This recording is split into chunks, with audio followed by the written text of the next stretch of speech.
জয়পুরহাটের পাঁচবিবিতে ঝড়ে লণ্ডভণ্ড হয়ে গেছে 4 শতাধিক বাড়িঘর, উপড়ে গেছে গাছপালা। আহত 40 জন বিভিন্ন হাসপাতালে ভর্তি রয়েছেন। বসতঘর হারিয়ে খোলা আকাশের নিচে বসবাস করছেন কয়েক হাজার মানুষ। ক্ষতিগ্রস্তদের ত্রাণ সহায়তায় আশ্বাস দিয়েছে উপজেলা প্রশাসন। জেলা প্রতিনিধি শাহিদুল ইসলাম সবুজের তথ্য ছবি নিয়ে রিপোর্ট। মঙ্গলবার বিকেলে জয়পুরহাটের সীমান্তবর্তী পাঁচবিবি উপজেলার উপর দিয়ে বয়ে যায় ঘূর্ণিঝড়। মুহূর্তেই লণ্ডভণ্ড হয়ে যায় সবকিছু। বিধ্বস্ত হয় উপজেলার ধরঞ্জি ও বালিঘাটা ইউনিয়নের বাগুয়া, নওদা, দানেজপুর এলাকার কাঁচাপাকা ঘরবাড়ি। উপড়ে যায় গাছপালা। বসতঘর হারিয়ে খোলা আকাশের নিচে বসবাস করছেন প্রায় 3000 মানুষ।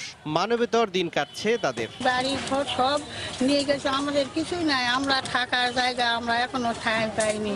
সমস্ত কিছু তছনছ হয়ে গেছে। গ্রামের মানুষ দাঁড়াবার মতো পরিস্থিতি নাই। আমরা আশা করতেছি খুব দ্রুত যেন প্রশাসন এবং এই জেলার এমপি মন্ত্রী যেন এই দিকে খুবই দ্রুত যেন নজর দেয়।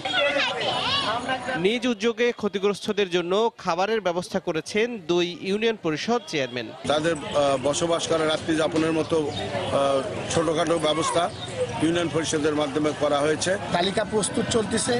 ইনশাল্লাহ পুনর্বাসন কাজ সম্পূর্ণ না হওয়া পর্যন্ত আমরা তাদের পাশে আছি থাকব। এদিকে ক্ষতিগ্রস্তদের সব ধরনের সহযোগিতার ঘোষণা দিয়েছে জেলা প্রশাসন। তাদেরকে ত্রাণের প্যাকেট তাদের মধ্যে বিতরণ করা হয়েছে। 500 টাকা করে ঘরপ্রতি দেওয়া হয়েছে।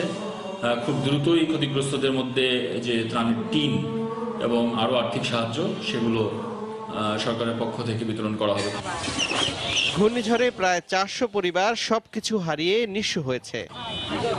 সময় সংবাদ, জয়পুরহাট।